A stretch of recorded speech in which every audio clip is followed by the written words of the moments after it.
আসসালামু আলাইকুম। শুধু দর্শক মণ্ডলীরা, আমার এক কবিতার নাম হচ্ছে রাহুল ব্যানার্জি। তো দর্শক মণ্ডলীরা, এই রাহুল ব্যানার্জির বাড়ি হচ্ছে পশ্চিমবঙ্গের বিধাননগর শহরে, মনে হয় সম্ভবত বিজয়নগর। হ্যাঁ, বিজয়নগর শহরে। তো এই রাহুল ব্যানার্জি বাংলা চলচ্চিত্রের একজন অভিনেতা ছিলেন। প্রাণমুখ প্রাণবন্ত অভিনয় করতেন তিনি। খুব সুন্দর অভিনয় জগতের একজন শিল্পী ছিলেন। তো তাকে নিয়ে আমি এই ভিডিওটা বানাইছি। আর আমার এই কবিতাটার নাম হচ্ছে রাহুল ব্যানার্জি। তালসারি সমুদ্র সৈকতে চোরাবালির গর্ভে হারিয়ে গেল রাহুল ব্যানার্জি। তালসারি সমুদ্র সৈকতে চোরাবালির গর্ভে হারিয়ে গেল রাহুল ব্যানার্জি। ভুলে বাবা পার করে গা ধারাবাহিকের শুটিং চলছিল। ভুলে বাবা পার করে গা ধারাবাহিকের শুটিং চলছিল। নায়িকা সীতা ছিল সাথে। হঠাৎ একটি ঢেউ এসে প্লাবিত করলো দুজনকে। শুটিং স্পটের সবাই ছিল রাহুলের সাথে। শুটিং স্পটের সবাই ছিল রাহুলের সাথে।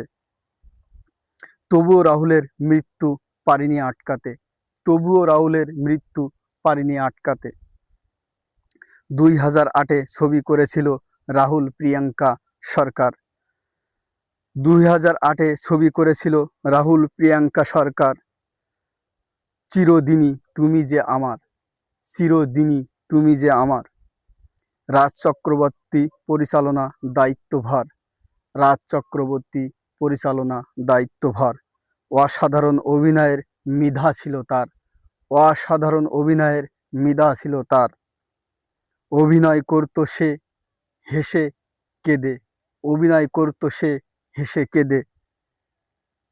দর্শকের হৃদয় জয় করে নিয়ে চলে গেল রাহুল ব্যানার্জি না ফেরার দেশে।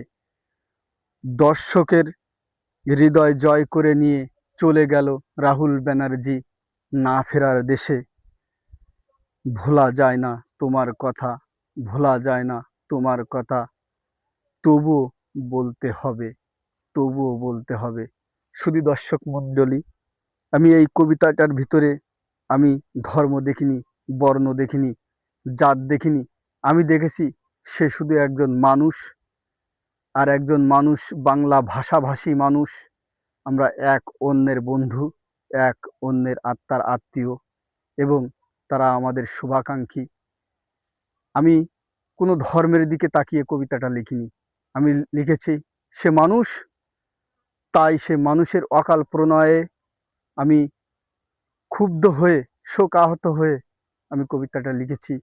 আমি দোয়া করব, সে যে ধর্মেরই মানুষ হোক, ওপরওয়ালা যেন পরদেশে উপরে তাকে শান্তিতে রাখে।